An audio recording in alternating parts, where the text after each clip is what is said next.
Kojo's Zori strides cross the field of lustrous grass as he continues to follow his mother, Ruka, as she leads him on a path surrounded by blooming white flowers.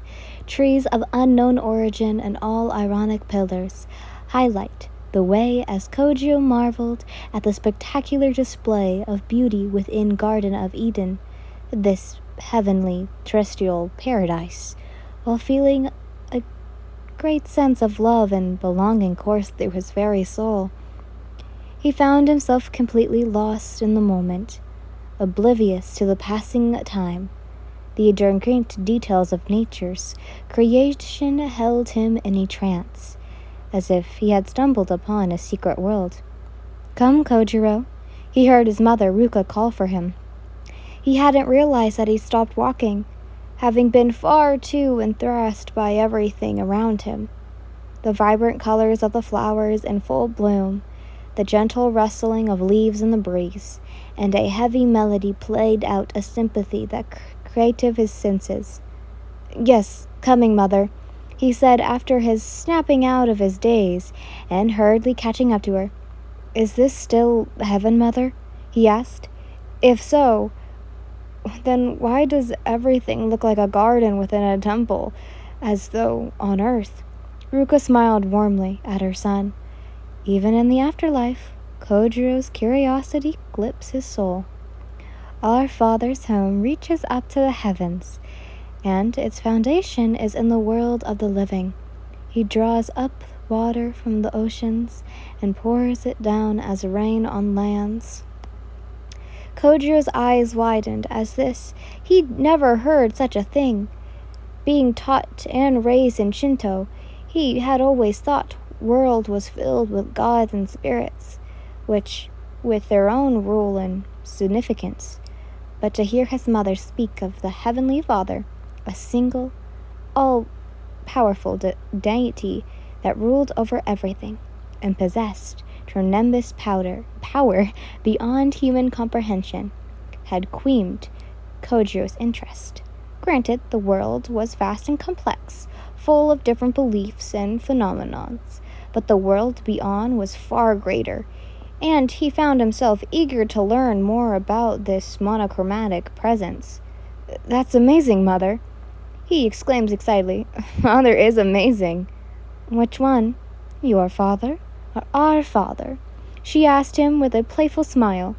Kojo chuckles bashfully, getting the hint. "Our Father, the mighty King of the heavens, and the one who made you and I, Mother." But my father is amazing too," he added, his lips slowly forming into a heartfelt frown. "Unfortunately, he has grown distant towards me and Senjiro, and he drinks.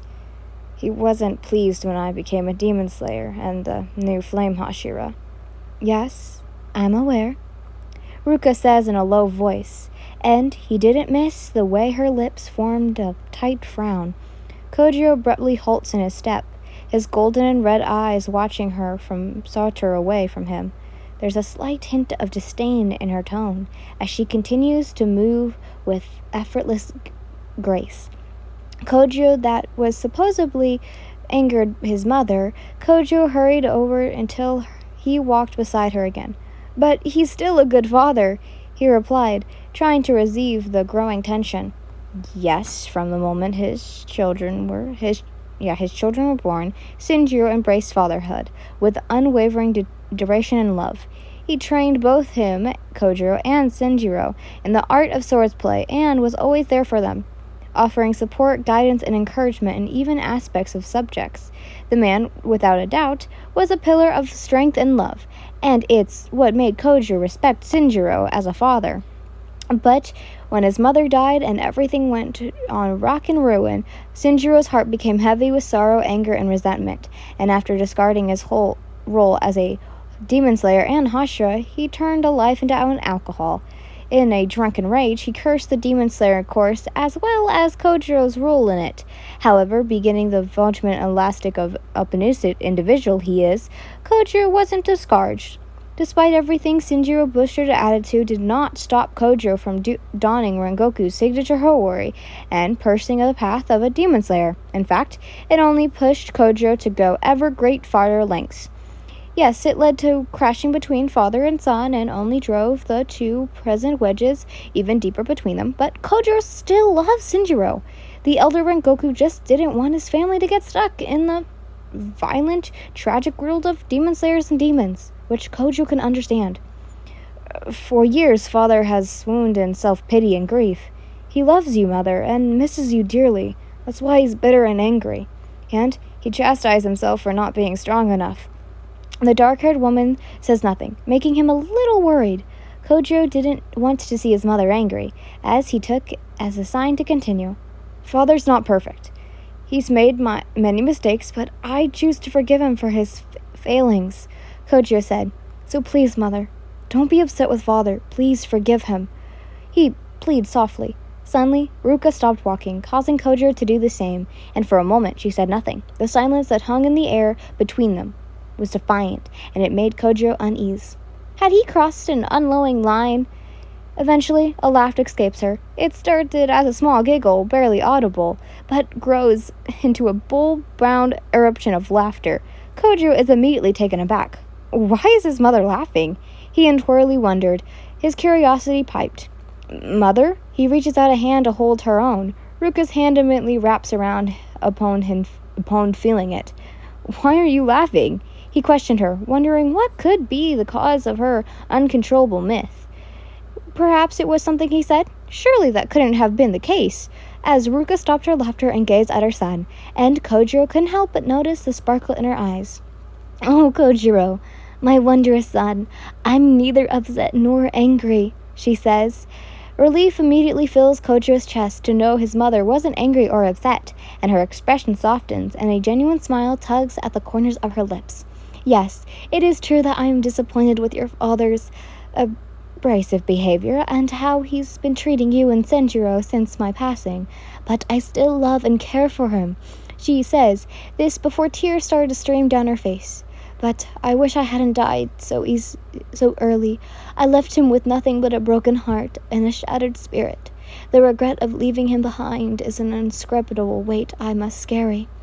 Kojiro, upon seeing his mother cry, immediately placed both of his hands on her shoulders. Ruka, his beloved mother, now staring to sound like him, clearly a lot of mixed emotions from coursing through Ruka's soul, and Kojiro knew exactly how his mother felt.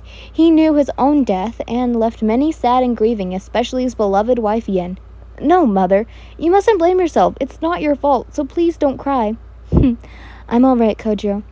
Life is a fragile thread, and we all have to go when the Lord calls us home, Ruka says, wiping her tears with the sleeve of her kimono. My foolish husband, my beloved Shinjiro. She chuckles softly. There are times he cries and laughs to himself, wondering why he's wasting time drinking the days away. He even curses himself whenever you and Senjiro aren't looking for him being selfish. And every day I ask the Lord to watch over him and give him strength. Kojiro, though a bit surprised by this, couldn't help but give a small warm smile. It wouldn't seem he could have been right all along about his father keeping all his emotions bottled up. Why did you become a demon slayer, Kojiro? Ruka suddenly asked him out of the blue. And don't tell me you did it for your family's honor or because your father gave up. Despite being taken aback, Kojiro opted to answer his mother's question, as he recalled the words she'd said to him many moons ago when he was younger, urging him to always speak the truth. He didn't become a demon slayer to resolve his family's so-called legacy or just become his father's retirement in word. So, no, it was for a whole other reason. So deep within his heart and a steady voice, Kojiro chose to share his true feelings with his mother, despite the hesitation he felt. I became a demon slayer because the promise I made you, mother. You told me that I was born strong and that I couldn't use my strength, which you said is a gift from the heavens, to warn others. Instead, you wanted me to use it to help and protect those who are weak, he tells her. I became a hashira so that I could use my strength in order to save innocent people and whose or desire nothing but to cause chaos, suffering, and pain. His answer had joy coursing through her soul, as Ruka couldn't help but smile at her beautiful son. Apparently, it should have seemed he'd grown into a man with a very strong sense of justice in his heart. Perhaps she raised him too well. Regardless, Ruka felt utterly blessed to have been the mother of this incredible human being. Unable to contain herself, Ruka reached for her son.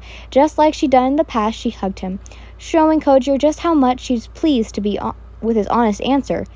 Kojiro retorted the affection gesture without any delay, feeling the surge of warmth and love engulf his heart. "I am so proud of you, Kojiro," Ruka tells him. "What have I done to deserve such a wondrous son?" Kojiro chuckles. That's easy, mother. You gave me love, care, and food." With itty reply made Ruka giggle softly as she briefly remembered how silly Shinjiro was when he used to be Kojiro's age. The memories flooded back, like a river overflowing its banks, filling her mind with images of her Shinjiro's carefree days. She could recall his loud, infectious laughter, the way his eyes would crinkle at the corners when he found something amusing. Oh, they used to playfully tease each other, their love serving as a fountain for their playful banter. Those were the moments that made their relationship stronger, bringing them closer together. She realized that was what had kept their marriage alive and thriving all those years. And, in the end, fate had blessed them both with two wondrous sons who brought nothing but joy into their lives. Though, this remarked the young man that stands before her so strong, so kind, and ever so righteous. Kojiro had even opportunity to abandon what she taught him because the world can be unbearably cruel, but he believed in doing good for others no matter what. She doubts he'll still be a good man even throughout her techniques. "I'm so proud of you, Kojiro. You have done nothing but bring joy to those who can't smile, protect those who are weak, and encourage those who are strong," she tells him, her voice filled with immersion and love. "Every day I would ask the Lord to shower his blessing upon you and to grant you strength and perspective to overcome all obstacles. And after time, you have uttered the strength to spread kindness and prosperity whenever you go." Kojiro felt tears in his eyes when his mother's words. He was truly done good. The recognition from his mother sent everything to him. It was fabulous, I guess, of his hard work and sacrifices he did for his mother. Despite the challenges and doubts he faced along the way, he never gave up. And now, hearing his mother's words of praise, he felt a sense of pride and fulfilling like never before. "Therefore, he has blessed you with a loving wife and a precious child to whom you have shown nothing but unwaveringly love and support." Ruka gently places her hand on her son's cheek, her eyes filled with warmth and joy as she gazes lovingly at him. "Which is why you have been given another chance at life." Kojiro blinked, confused written on his face. "Huh? Did he hear her right?" "Whatever do you mean, mother?" "It wouldn't seem your time here in the afterlife has come to an end. This is where we part ways, my son. You must now return to the world of the living," she tells him. "Uh-huh." Again, Kojiro is left speechless. He didn't understand any of the words Ruka is telling him. He could possibly go back to the human world of the living? He died, didn't he? He most certainly did. In his mind, the memory of his death looms large, making it difficult for him to fathom the idea of making it alive. "Mother, He opened his mouth to speak, but didn't know what to say. "How can that be? I thought you said I could not go back." His mind was overwhelmed of emotions, though racing a mile in a minute. "Remember when I told you that God had a different plan for you?" she asked with a hopeful smile, and Kojiro nodded slowly. "Well, this is it. You have been given a second chance, Kojiro." "But I'm dead, aren't I? How is that possible?" Kojiro questions, his disbelief evident in his voice. "Someone has made an ultimate sacrifice to revive you," Ruka exclaims, her eyes shining with emotions as she revealed the selflessness act that had brought her son back from the death. Kojiro couldn't believe it. Just who is this person who sacrificed themselves, and why? It couldn't possibly be his beloved Yin, could it? No. He refused to let his mind go there. He refused to believe she would ever do something so reckless, so senseless. He was filled with disbelief and confusion, trying to make sense of the situation. Suddenly, Kojiro heard footsteps approach and glanced to see the heavenly Taino from earlier. Her radiant presence filled the air with a sense of tranquility and grace. The gentle swaying of the silk robes and the twinkling of her celestial accessories added to the ethereal aura that surrounded her. As she drew closer, Kojiro couldn't help but feel a sense of peace wash over him, as if her very presence had the power to soothe his troubled soul. "It's time for you to go, Kojiro," she said, her voice soft as gentle breeze on the summer. Despite feeling like he sounded rejoiced, Kojiro wasn't quite ready to leave. He wasn't ready to say goodbye to his mother, who had always been his rock and source of strength. He was torn between returning to his family and friends on earth and staying here in heaven with his beautiful, bountiful mother. The idea of parting ways with her, even if it meant returning to his loved ones, made his heart heavy with sorrow. Kojiro found himself grappling the conflicted emotions, unable to make a decision. Before he could speak, Ruka immediately pulled him into a hug. It was a reflecting one, born out of a deep sense of maternal instinct. She understood Kojiro's feeling perfectly, and she did not. Well, she did her best to reassure him. "This isn't goodbye forever, Kojiro," she said softly, her eyes filled with unwavering faith in him. "We will meet again. Until now, continue to be good and protect the weak.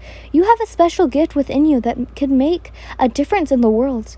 So never underestimate the impact you have. Stay true to yourself. Always stand up for what is right. And never forget the importance of being kind and gentle in the world that can sometimes be harsh." Kojiro nodded in agreement, feeling the inwardly sense of purpose and determination in his heart.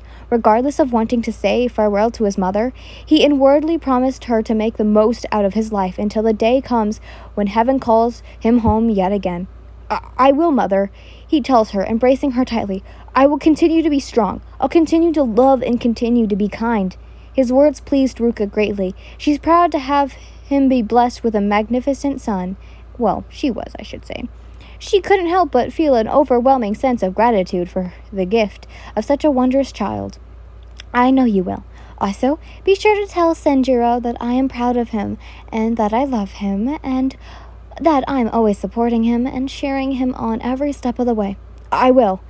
"Whereas, tell your father to get up and stop swarring in his sorrows. He needs to understand that life is full of ups and downs, and it's important to face challenges in strength and resilience." Her voice is stern, yet calming. It's crucial for him to realize that dwelling on negative aspects of life will only hold him back from moving forward on to finding happiness.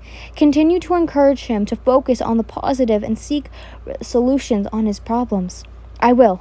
Kojiro smiles, making a mental note on every word that left Ruka's mouth. "But now, most importantly, tell him that his tiger lily still loves him." Kojiro could help but chortle upon hearing the ever-dining nickname.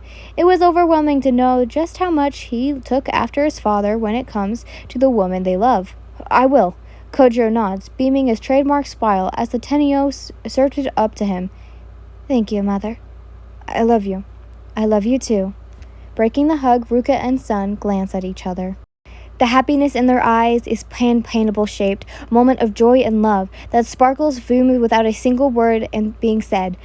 Without nothing else to say, the Tenyo gestures Kojiro over to the Soji Bashi, our moon bridge, that he hadn't noticed before.